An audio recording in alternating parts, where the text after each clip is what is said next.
Walijiryaniha fil harfil musta'ari ba'da jiryaniha fi muta'allaqi ma'nahu. Dan dinamakan isti'arah tabu'iyah lagi ialah dikarenakan berlakunya isti'arah pada sebuah huruf, huruf musta'ar, huruf yang dipinjamkan untuk makna yang lain. Ba'da jiryaniha, sesudah terjadinya, sesudah berlakunya isti'arah pada muta'alaq maknanya huruf. Artinya muta'alaq makna huruf, daripada huruf-huruf jar nanti ya. Walaisal muradu bi muta'allaqi ma'nal hurufi huwal majruru kama qalahu sahibut talkhis. Dan tiadalah maksud dengan muta'alaq makna huruf. Tadi kan dasarnya terjadi isti'arah pada huruf ketika terjadi pada muta'alaq maknanya dulu, bukan pada diri hurufnya. Sama seperti pada fi'il dengan masdar. Jadi bukan pada fi'il yang terjadi isti'arah, tapi pada masdarnya dahulu. Demikian juga ini, bukan pada diri huruf yang terjadi isti'arah dasarnya. Dasarnya terjadi pada muta'alaq makna huruf. Jadi bukanlah maksud dengan kata-kata dengan muta'alaq makna huruf, dianya muta'alaq makna huruf itulah majrur, kalimat di depan daripada huruf jar tersebut, bukan. Kama sebagaimana yang berkata akan ianya oleh sahib kitab talkhis. Jadi bukan si majrur, bukan kalimat di depan huruf jar tersebut yang jadi yang sebagai muta'alaq makna huruf, bukan. Akan tetapi balil muradu, akan tetapi bermula maksud dengan muta'alaq makna huruf itu ialah al ma'na kulli, sebuah makna yang kulli, makna kulli yang diibaratkan dengan sebuah lafaz nanti, sebuah lafaz yang bermakna kulli. Makna kulli alladhi yu'abbaru bihi an ma'nahu inda tafsirihi. Makna kulli alladhi yang diibaratkan dengannya makna kulli untuk makna si huruf ketika mentafsirkannya huruf. Contoh kal ibtidai, contoh seperti ibtida. Itu ibtida sebuah lafaz mufrad yang bermakna kulli, bermakna kulli pada makna min. Min huruf jar. Si min huruf jar tidak punya makna dia. Tapi muta'alaq maknanya ada. Muta'alaq makna min ialah ibtida. Ibtida. Fa'innahu maka sesungguhnya ibtida itu muta'alaq makna min. Berarti yang terjadi dasar isti'arah pada ibtida tersebut, pada si makna kulli tersebut. Sedangkan min dengan majrurnya itu dikatakan makna juz'i. Contoh minas suqi. Minas suqi, berarti itu pemahaman maknanya juz'i. Kenapa juz'i? Dikarenakan minas suqi berarti mulai daripada pasar. Berarti ibtida'nya dikaitkan dengan suq, pasar. Sedangkan si makna kulli ialah mutlak ibtida, mutlak ibtida, di manapun ibtida boleh. Di manapun ibtida boleh. Seumpama seperti insan dengan afra-afra insan. Insan kan ialah kulli, lafaz bermakna kulli. Maknanya apa? Hewan natik. Zaidun itu juz'i daripada si insan. Karena dalam kata-kata Zaidun syakhsun muayyan, yang dia terbenar kepada hewan natik juga. Demikian juga ini. Jadi ibtida itu ialah makna kulli, makna yang mutlak. Ibtida yang di mana saja boleh. Ibtida apapun boleh. Sedangkan minasuqi itu juz'i daripada ibtida. Kenapa juz'i? Dikarenakan ada kandungan ibtida padanya. Ibtida, tapi berkait ibtida daripada pasar. Maka dikatakan dengan minasuqi makna juz'i daripada ibtida. ibtida si makna kulli. Si makna kulli inilah yang dasar terjadi isti'arah pada dia. Sama seperti masdar. Di masdar terjadi isti'arah, kemudian berlaku isti'arah pada musta'nya. Wal intihai, demikian juga intiha, penghabisan, penghujung. Itu kan mutlak makna kulli, penghujung yang mana saja, penghujung yang apa saja pada makna ila. Ila makna kullinya ialah intiha. Ketika ditinjau ila kepada majrurnya menjadi makna juz'i. Ila Makkata contohnya. Intihanya ialah terkait dengan Mekah. Fa innahu, maka sesungguhnya intiha itu muta'allaq makna si ila. Wa dzarfiyati, demikian juga contoh dzarfiyah. Itu makna kulli juga pada makna fi. Dzarfiyah itu makna kulli untuk fi. Fi dihubungkan dengan majrurnya itu menjadi muta'allaq makna juz'inya. Filma itu filma itu makna juz'i karena ada dzarfiyahnya di situ. Sama dzarfiyahnya terkait dengan ma'un. Dan isti'ala demikian juga pada makna ala, sama juga. Isti'ala makna kullinya isti'ala, makna juz'nya ketika ditinjau kepada majrur di depannya. Falaisa hadhil ma'nal kulliyatu ma'nal hurufi. Maka tiadalah ini segala makna-makna kulli, ibtida, intiha, dzarfiyah, isti'ala contoh tadi, itu makna-makna segala huruf, tapi itu muta'allaq makna huruf. Ibtida muta'allaq makna huruf kulli untuk minasuqi muta'allaq makna juz'i untuk min. Intiha itu muta'allaq makna kulli untuk ila. Untuk ila Makkata, itu muta'allaq makna juz'i untuk makna si ila. Demikian juga selanjutnya. Diri ila, diri fi, diri huruf jar lah, itu dia tidak punya makna, bukan muta'allaq makna daripada huruf tersebut, yang kulli tersebut. Karena idil harfu karena bermula huruf, itu tiada menunaikan dia huruf illa kecuali akan makna juz'i. Karena tidak ada fi berdiri sendiri dia tanpa ada majrur, tidak ada. Di makna kulli ini makna yang tidak terucap, makna yang tidak tertulis. Karena yang tertulis nanti ialah fil ma'i. Di muta'allaq makna juz'i yang ada, yang tertulis, yang terucap. Tapi yang kulli tidak ada. Tidak ada tertulis, bukan tidak ada, tidak tertulis dengan tidak terucap, tapi dia ada kerana dia si kullinya. Yang tampak kan Zaidun sebagai juz'i daripada insan. Diri insan kan tidak tersebutkan, tapi ada makna insan tu pada diri si Zaidun, haiwan natik. Tapi yang tampak yang kita jumpai semua juz'i daripada insan. Si insan tu ya tidak ada wujudnya, tapi ada maknanya, itulah makna kulli dia. Demikian ini juga yang didapatkan dalam ibarat, dalam pengucapan, semuanya ya juz'i kita jumpai. Fil ma'i, ila Makkata, minal baiti, minas suqi. Jadi semua yang kita dapatkan semua muta'allaq makna juz'i huruf. Si kullinya tidak mewujud, karena tidak mungkin ada fi berdiri sendiri tanpa majrur.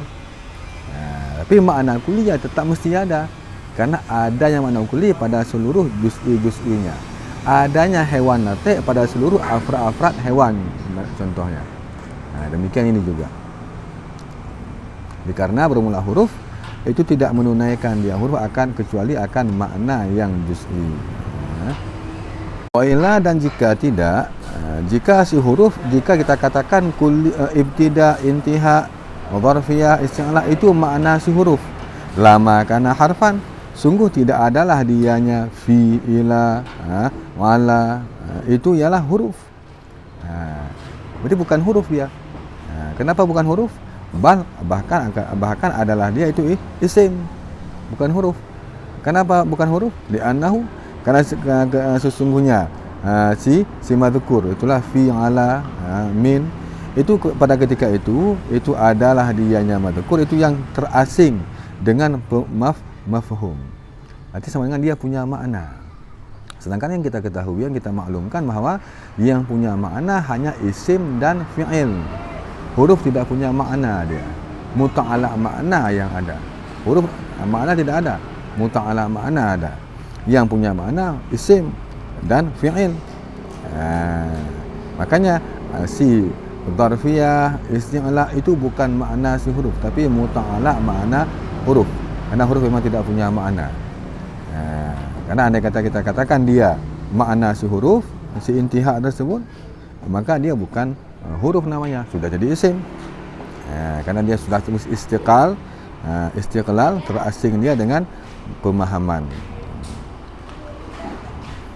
Idzal ismiyatu wal harfiyatu, karena bermula ismiyah dikategorikan sebuah kalimat itu isim. Wal harfiyah dikategorikan dia ialah huruf.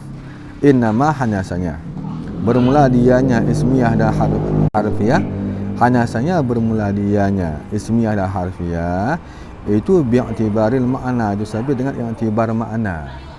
Dia dikategorikan huruf, dikategorikan isim, dikategorikan fi'il, nanti itu tinjauan kepada makna. Fa in kana al-ma'na mustaqillan, maka jika adalah makna itu yang terasing, la artian diri kalimat punya makna sendiri dia. Fadaluhu, maka bermula dalnya makna itu isim namanya. Zaidun, itu Zaidun dia punya makna apa? Syakhsun muayyan, hewan natik yang syakhsun muayyan, itu makna Zaidun. Maka kata-kata Zaidun sebagai dal dikatakan sebagai isim. Wa illam yakun mustaqillan, dan jika tidak adalah dianya si isim, si kalimat itu yang terasing, jika dan tidak adalah dia makna itu yang terasing, bal ata bihi li mujarradir rubuti, akan tapi bal utiya bihi, akan tapi didatangkan bihi dengannya si kalimat tersebut, karena untuk semata-mata mengikat, untuk mengikat antara dia dan kalimat yang di depannya, maka faddalu alaihi harfun, maka bermula dal di atasnya si kalimat tersebut itu dikatakan huruf. Seperti huruf jar. Huruf jar, kenapa dia dikatakan huruf? Karena diri huruf jar dia tidak punya makna. Didatangkan huruf jar supaya untuk mengikat antara si huruf jar dengan majrurnya. Fil baiti, jadi untuk mengikat fi dengan baiti supaya menghasilkan sebuah makna juz'i, muta'ala makna juz'i daripada si fi. Maka bermula sidal, itulah si kata-kata fi itu dikatakan ialah huruf ya. Bal hadhil kulliyatu muta'alliqatun li ma'aniha, li kauni ma'aniha juz'iyatun laha. Bahkan bermula ini segala kulli, ibtida, intiha dan lain-lain tersebut, itu segala muta'ala bagi makna si huruf. Kenapa dikatakan muta'ala? Karena keadaan segala makna huruf yang itu juz'iyah bagi si huruf. Kita yang disampaikan tadi ya, ibtida, intiha, itu semua muta'ala daripada makna huruf. Ibtida muta'ala makna kulli daripada fi, daripada min. Dikarenakan min dia punya muta'ala makna juz'i. Karena yang didapatkan yang ibarat di ucapan ialah semua juz'inya, muta'ala juz'i semua. Tidak ada kita jumpakan min berdiri sendiri. Tidak ada kita dapatkan insan tapi tidak tahu apakah dia si Umar ataupun bukan. Tidak mungkin. Karena yang mewujud ialah seluruh afrad daripada insan, juz'iyah daripada si insan. Demikian juga ini. Wal juz'iyyu lahu ta'alluqun bil kulli lin dirajihi ay indirajil juz'i tahtahu ay tahta kulli. Dan bermula si juz'i, muta'ala makna juz'i, minal baiti contohnya, minal baiti, Di kata-kata minal baiti itu merupakan ialah juz'i. Dan si juz'i itu sabit, dan bermakna si juz'i itu sabit. Bagi si juz'i itu ada hubungan dengan si kulli, sudah pasti. Zaidun punya hubungan dengan insan, sudah pasti. Kenapa? Lindirajihi, karena masuknya si juz'i, masuknya kata-kata minal baiti contohnya, kata-kata Zaidun contohnya, tahtahu di bawah si kulli, di bawah ibtida. Kalau min di minal baiti, ibtida daripada pasar. Jadi masuk di bawah mutlak ibtida, kullinya ibtida. Zaidun syakhsun hewan natik yang syakhsun muayyan, masuk di bawah insan, hewan natik.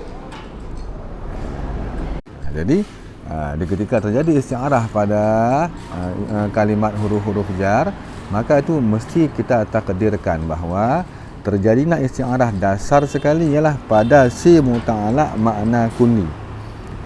Kemudian dari muta'ala makna kulli terjadi isti'arah dan tasbih-tasbih yang lengkap, maka diikutilah, terikutlah tasbih dan isti'arah tersebut pada juz'i-juz'inya. Maka dikatakan dengan tabaiyah. Seperti yang di atas pada contoh fi'il dan masdar. Pada masdar yang dahulu terjadi isti'arah, kemudian baru kepada musta'nya, kepada dalat contoh di atas. Misalul isti'arati fil harfi, dan bermula contoh isti'arah pada huruf. Itu contohnya isti'aratu lafzi fi li makna ala. Itu isti'arah lafaz fi untuk makna ala. Lafaz fi untuk makna ala. Lafaznya fi, huruf jar, maknanya ala. Contohnya pada firman Allah Ta'ala, wala usallibannakum fi judu'in nakhli. Sungguh aku salib akan kamu semua, kata Fir'aun. Ini hikayah Fir'aun.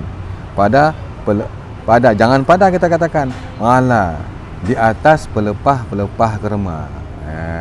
Jadi fi tapi maknanya alaiha, ala. Kenapa ala? Kerana terjadi isti'arah pada si fi tersebut. Lafaz fi tapi bermakna ala. Jadi dipinjamkan lafaz fi untuk makna ala.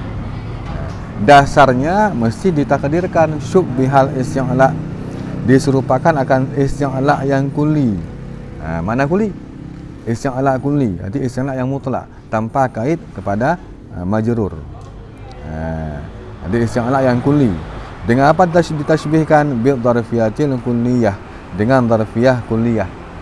Mana kulli juga? Arti isti'la dengan dharfiyah sama-sama mutlak, ditashbihkan. Mutlak isti'la, mutlak dharfiyah. Kulli isti'la, kulli dharfiyah, itu yang ditashbihkan. Wajah syabahnya bi jami'i tamakkuni, dengan jami' tamakkun, tetap. Sesuatu yang ada dalam dharfiyah kan tetap. Dharfiyah kan wadah. Sesuatu dalam wadah, dia tetap dalam wadah. Isti'la, sesuatu yang ada pada tempat di atas, dia tetap di atas. Jadi sama-sama ada wasaf tamakkun. Kalau dharfiyah tamakkun dalam wadah, isti'la tamakkun di posisi atas. Jadi sama-sama ada wajah tamakkunnya, walaupun beda bentuk tamakkun, tapi sama-sama tamakkunnya ada. Maka di ketika tasbih sudah sah, wastu'ira, dan dipinjamkan akan lafaz dharfiyah, lafaz fi. Lafaz dharfiyah itu lafaz yang menunjuki kepada makna dharfiyah, maksudnya itulah lafaz fi. Lil isti'la, untuk isti'la, untuk lafaz yang bermakna isti'la. Itulah ila. Jadi dipinjamkan si fi untuk makna isti'la, makna-maknanya. Artinya yuqaddaru dalika, ditakdirkan akan demikian. Kita bayangkan secara ta'akuli kita. Ketika kita takdirkan yang di atas tentang dilalah dengan nutuku, itu kan takdir ta'akuli. Demikian juga ta'akuli kita mentakdirkan pentashbihan tersebut dan isti'arah tersebut secara kuliah kedua-duanya. Maka ketika sudah sah tasbih, sudah sah isti'arah pada si kulli yang dharfiyah dan yang isti'la, fasarat tashbihu minal kulliyati ila al-juz'iyyati allati hiya ma'anil hurufi. maka berjalanlah, mengalirlah oleh tasbih daripada segala kulli kepada si juz'i. Jadi ketika kullinya sudah sah tasbih, sah isti'arah, maka isti'arah yang terjadi pada si kulli juga mengikut pada si juz'inya. Juz'i alati yang dia juz'i itulah segala makna huruf. Artinya masih makna muta'alaq, makna juz'i. Kerana tak tahu huruf tidak punya makna dia. Jadi maksud makna huruf muta'alaq, makna huruf yang juz'i tapi juz'i. Maka fastu'ira, maka dipinjamkan akan lafaz fi al-mawdu'ah, yang diwadakkan lafaz fi untuk apa dipinjamkan? Untuk juz'i daripada juz'iyah dharfiyah.